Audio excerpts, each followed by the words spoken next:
Assalamualaikum warahmatullahi wabarakatuh para pejuang pendidikan. Perkenalkan, saya Amanda Sari Mardiana, merupakan mahasiswa dari Pendidikan Bahasa Indonesia PPG Prajabatan UNS 2022. Pada kesempatan kali ini, saya akan memaparkan mengenai profiling peserta didik.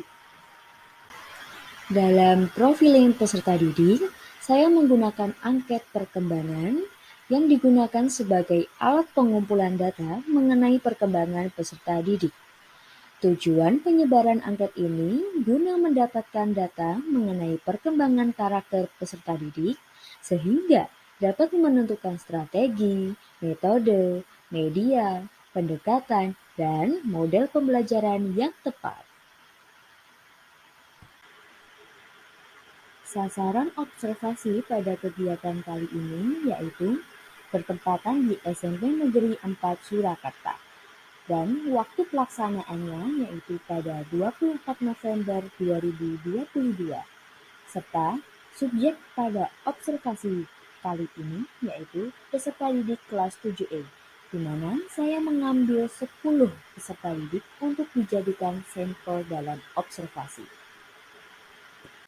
Aspek perkembangan peserta didik. Berikut merupakan pembagian daftar angket berdasarkan aspek perkembangan peserta didik. Pertama, terdapat perkembangan fisiologis. Pada perkembangan fisiologis ini meliputi perkembangan fisik dan perkembangan motorik. Selanjutnya yaitu perkembangan psikologis. Dalam perkembangan psikologis terdiri dari perkembangan kognitif, perkembangan emosi, perkembangan psikososial, dan perkembangan moral.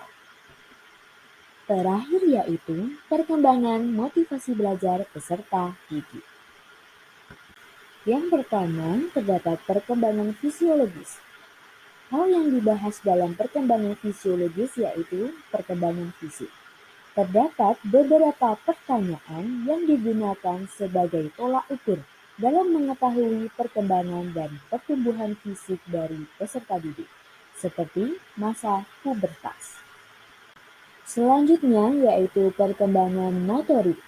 Dalam pertanyaan perkembangan motorik ini mencakup mengenai kegiatan yang dilakukan secara nyata oleh peserta didik, sehingga melalui pertanyaan-pertanyaan tersebut,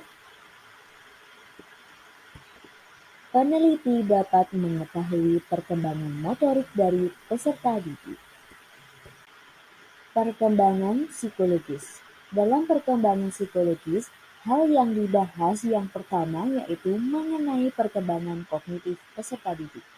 Dalam perkembangan kognitif ini, penulis menyediakan beberapa pertanyaan yang nantinya dapat dijadikan sebagai tolak ukur sebagai acuan dalam mengetahui perkembangan kognitif dari peserta didik itu tersebut. Pertanyaan yang disediakan mengenai cara berpikir peserta didik dan cara memahami materi ajar yang diberikan oleh guru dalam pembelajaran.